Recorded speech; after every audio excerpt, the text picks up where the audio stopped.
ሰላም ጤና ይስጥልን የተወደዳችሁ የመሰረት ሚዲያ ቤተሰቦች የዕለቱን መረጃዎች በማስከተል እናቀርባለን።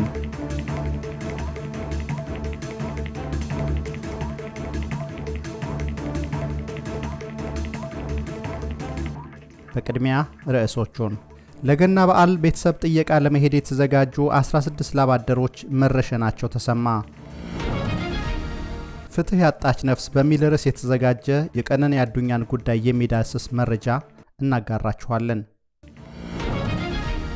እስራኤል ለሶማሌላንድ የሰጠችው የሀገርነት ዕውቅና በኢትዮጵያ ስትራቴጂያዊ አቀማመጥ ላይ ያለውን ጥልቅ እንድምታ እንዳስሳለን። ኢትዮጵያ ከዓለም አቀፍ አበዳሪ ኢንቨስተሮች ጋር ብድር በማሸጋሸግ ዙሪያ ቅድመ ስምምነት ላይ መድረሷ ታወቀ። መረጃዎቹን በዝርዝር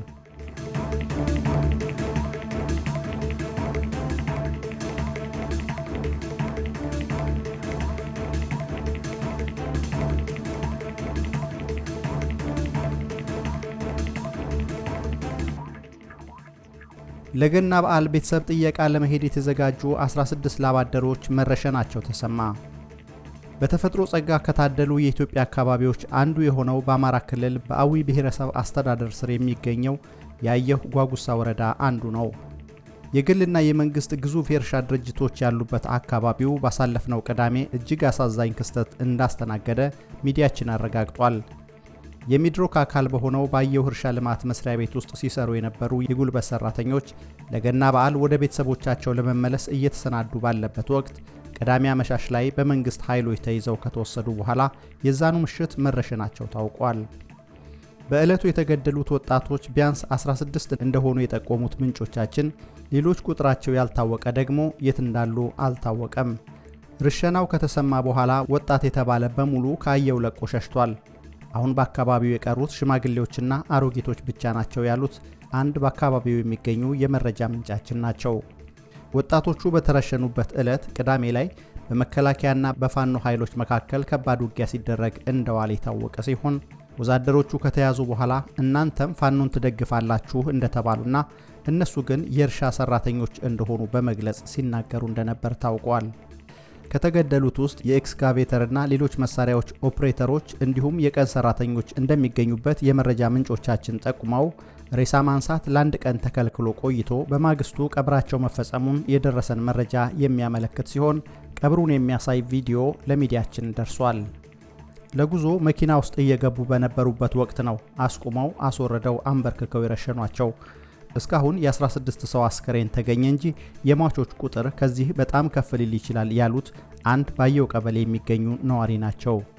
ከሟቾቹ መካከል ዳዊት ቀናው፣ ተውስል ምሬ፣ ብርሃኑ አረጋ፣ ክንዱ ታደሰ፣ እንዳለ ተስፉ፣ ሽኩር ጋሻው፣ አህመድ ሁሴን፣ አውላቸው አለነ፣ ትግስቱ ጌታቸው፣ ቸኮል አስራደ፣ ምን ባለቢተው የሚባሉ ግለሰቦች እንደሚገኙበት የደረሰን ተጨማሪ መረጃ ያሳያል። ከሟቾቹ በተጨማሪ 10 የሚሆኑ ወጣቶች ተይዘው ወደ አውዲት ከተማ መወሰዳቸው ታውቋል። ፍትህ ያጣች ነፍስ በሚል ርዕስ የተዘጋጀ የቀነኒ አዱኛን ጉዳይ የሚዳስስ መረጃ እናጋራችኋለን። ፍትህ ያጣች ነፍስ የቀነኒ አዱኛ ጉዳይ። ቀነኒ አዱኛ እጅግ አሳዛኝ በሆነ ሁኔታ ሕይወቷ ካለፈ 10 ወራት አልፏል። የእርሷ ሞትና የተከሰቱ ሁነቶች በኢትዮጵያ ውስጥ ያለውን አስከፊ የፍትህ ሁኔታ አጋልጠዋል። ጾታን መሰረት ያደረጉ ጥቃቶች ከብሔር ፖለቲካ ጋር ሲጋጩ ፍትህ ለድርድር እንደሚቀርብ ሞቷ ቁልጭ አድርጎ አሳይቷል። ቀነኒ ወጣት የተማረችና ተስፋ የነበራት ልጅ ነበረች። የህግ ስርዓቱ ግን የአንዲት ሴት ህይወት መቀጠፍን ከቁብ የቆጠረው አይመስልም።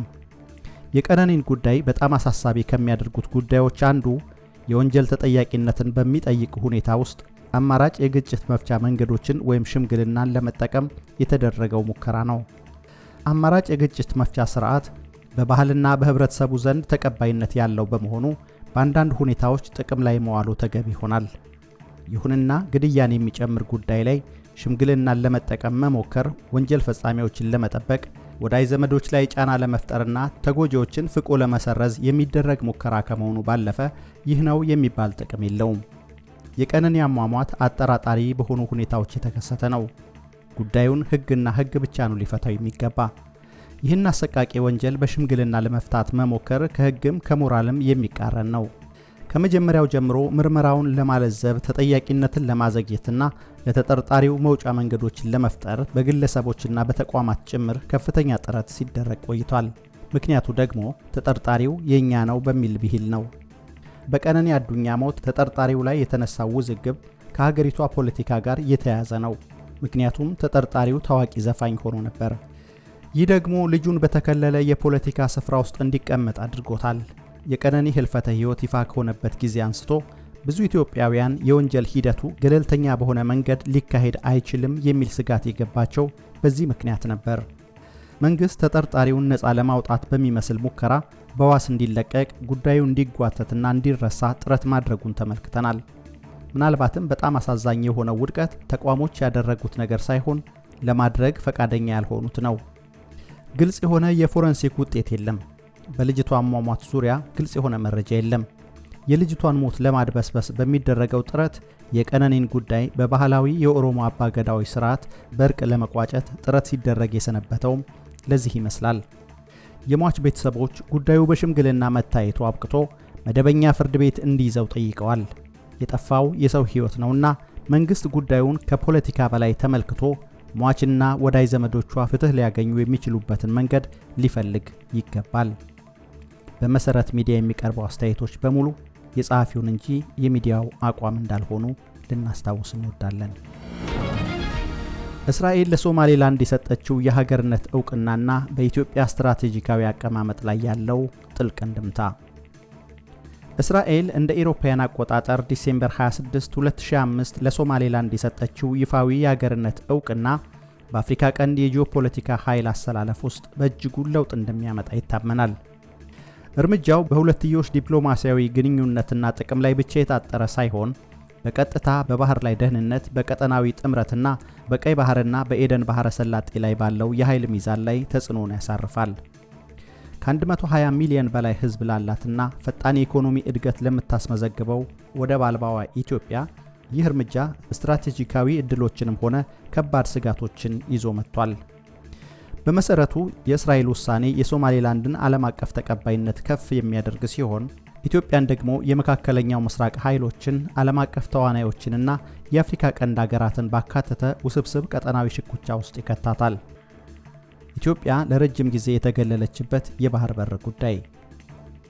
ኢትዮጵያ በጎረቤት ሀገር ወደብ ላይ ጥገኛ መሆኗ ለረጅም ጊዜ ስትራቴጂካዊ ተጋላጭነት እንዲኖራት አድርጓታል። ከ95 በመቶ በላይ የሚሆነው የአገሪቱ የውጭ ንግድ በጅቡቲ በኩል የሚያልፍ በመሆኑ ይህ ሁኔታ አገሪቱን ለከፍተኛ ወጪና ለጂኦፖለቲካዊ ጫናዎች ዳርጓታል። እስራኤል ለሶማሌላንድ የሀገርነት ዕውቅና መስጠቷ ሶማሌላንድ እንደ አውሮፓውያን አቆጣጠር በ1991 ያወጀችውን ራስ ገዝነት ወይም ሰልፍ ገቨርናንስ ያጠናክረዋል።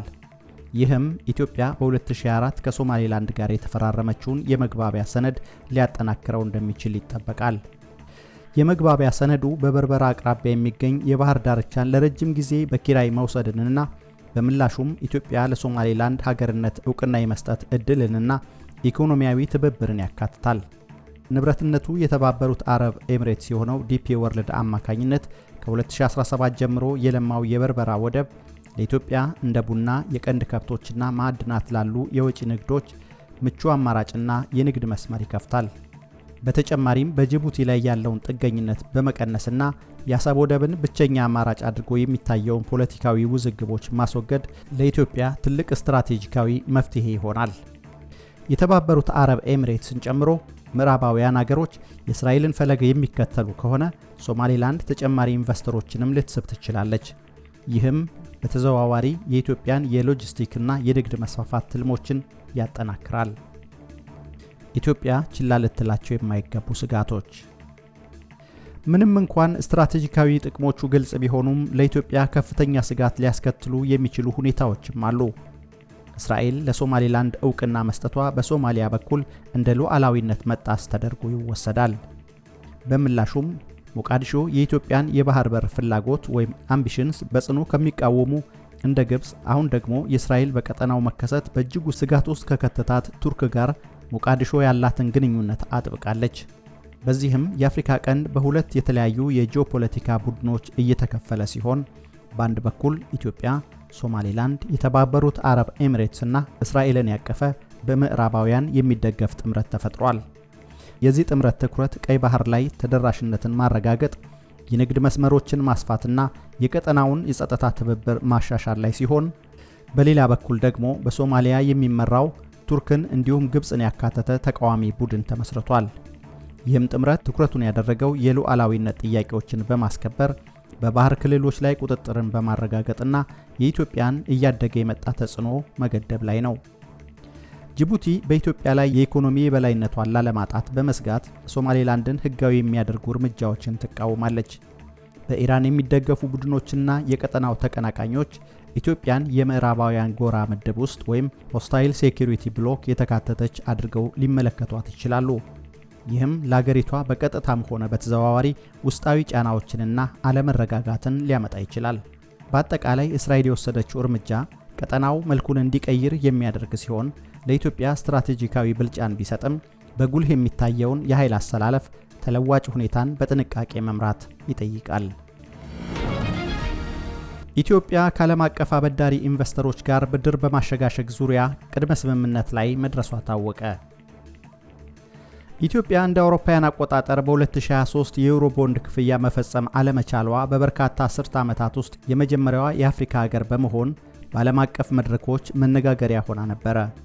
ከዛ ወዲህ የኢትዮጵያ መንግስት በአይኤምኤፍ በሚደገፈው የኢኮኖሚ ሪፎርም እየታገዘ የውጭ ብድሩን ለማሸጋሸግ በርካታ ሙከራዎችን ሲያደርግ ቆይቷል። ብድርን ማሸጋሸግ መቻል ከዓለም አቀፍ አበዳሪዎች መተማመን ለማግኘት አስፈላጊ ከመሆኑም በላይ የውጭ ፋይናንስ ለማግኘትና ኢኮኖሚውን ለማረጋጋት ወሳኝ መሆኑ ባለሙያዎች ይገልጻሉ። አሁን በዚህ ዙሪያ እየወጣ ያለ መረጃ እንደሚያሳየው ኢትዮጵያ ከዓለም አቀፍ አበዳሪ ኢንቨስተሮች ጋር ብድር በማሸጋሸግ ዙሪያ ቅድመ ስምምነት ላይ ደርሳለች። ስምምነቱ የተደረሰው የዛሬ 2 ዓመት ገደማ መክፈያ ጊዜው ደርሶ ሳይከፈል ከቀረ $1 ቢሊዮን 45% ገደማ ግምት ባለው ዩሮ ቦንድ ዙሪያ መሆኑ ታውቋል። የገንዘብ ሚኒስቴር ይህን ያረጋገጠ ሲሆን ከታህሳስ 14 እስከ ታህሳስ 23 በተደረጉ ተከታታይ ውይይቶች የስምምነት መሳካቱን ገልጿል። በመርህ ደረጃ ቅድመ ስምምነት የተደረገበት ይህ ቦንድ በቀጣይ አንዳንድ ተጨማሪ ስራዎች እንደሚጠብቁት ተጠቁሟል። የገንዘብ ሚኒስቴር ስምምነቱ ኢትዮጵያ ከአይኤምኤፍ ጋር ካላት ስምምነት ጋር የሚጣጣም መሆኑን ጠቁሞ ስምምነቱ ለኢትዮጵያ አበዳሪ ኮሚቴ ቡድንና ለአይኤምኤፍ መላኩ ታውቋል። ቀጣይ ውይይቶች የሚደረጉት ፋይናንስ ነክ ባልሆኑ ጉዳዮች ላይ ብቻ ይሆናል። እርሱም አንድ የህግ ማዕቀፍና የቴክኒክ ጉዳይ ይሆናል በማለት ሚኒስትሩ ያስታወቀ ሲሆን አዲሱ የዕዳ ሽግሽግ ተግባራዊ የሚሆነው እነዚህ በሙሉ ተሟልተው ስምምነት ሲደረስባቸው ነው ብሏል። የመንግስት ምንጮች እንደሚሉት አገሪቱ ያለባትን የውጭ ዕዳ ሙሉ በሙሉ በያዝነው የፈረንጆች አዲስ ዓመት አሸጋሽጋ ለመጨረስ እቅድ ይዛለች። እንደ አውሮፓውያን አቆጣጠር እስከ 2024 መጨረሻ ድረስ ኢትዮጵያ ያለባት የውጭ ብድር መጠን የመንግስት ልማት ድርጅቶችን ጨምሮ 31.6 ቢሊዮን የአሜሪካ ዶላር ደርሷል። የሀገር ውስጥ የብድር ክምችትን በተመለከተ እንደ አውሮፓውያን አቆጣጠር በ2024 መጨረሻ የሀገር ውስጥ ብድር 2.3 ትሪሊዮን ብር ማለፉ ታውቋል። የተወደዳችሁ የመሰረት ሚዲያ ቤተሰቦች ለዛሬ የተዘጋጁላችሁ መረጃዎች እነዚህ ነበሩ። በየዕለቱ ሰብስታክ ላይ የሚለቀቁ መረጃዎችን በፍጥነትና በቅድሚያ ለማግኘት የፕሪሚየም አባል እንድትሆኑ እንጋብዛለን። መረጃዎቹን ያቀረብኩላችሁ ሳሙኤል አሰፋ፣ የምስልና ድምፅ አርትዖት ስራዎችን በማቀናበር ኢዩኤል ስቡህ አብረናችሁ ቆይተናል። ሰላም።